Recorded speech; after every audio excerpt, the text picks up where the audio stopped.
Hi, I'm Cressy and I'm a propagator here at Burncoose, and today we are learning what to do with the seeds from Decaisnea fargesii for the winter.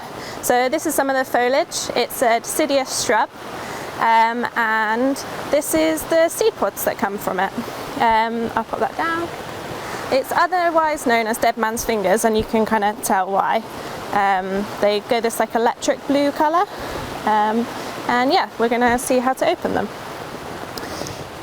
So what you need to do, so I'll show you one that isn't quite ripe. This isn't ripe.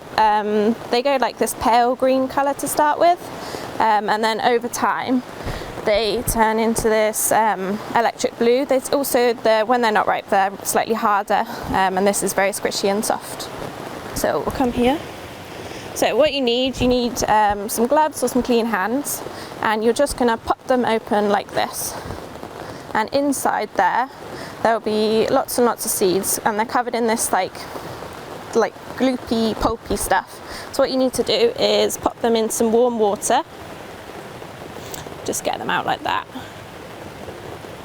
Oh, so they're in there. And then you just rub them slightly, just to get the pulp off. If you don't get the pulp off, it contains a chemical suppressant, which will mean that they don't germinate.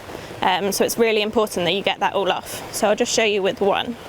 So once that's kind of clean, you can rub it in some kitchen roll.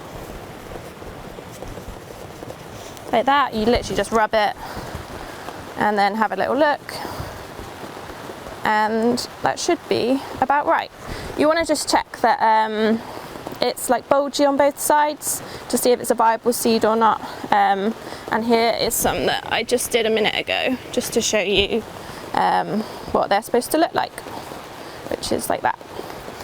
So next, it's really simple. These don't need any treatments or anything. So you just need to get some medium, and we do 5 in a pot. So you're going to pop them, one in that corner, one in this corner, one in there, one in there, oh, and one in the middle. And then you need to get some of your medium, and you just literally sprinkle it on top like that.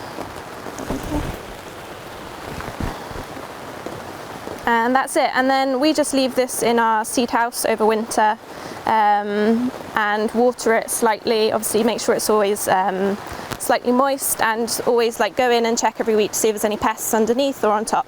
And then yeah, that's it, that's done. Perfect.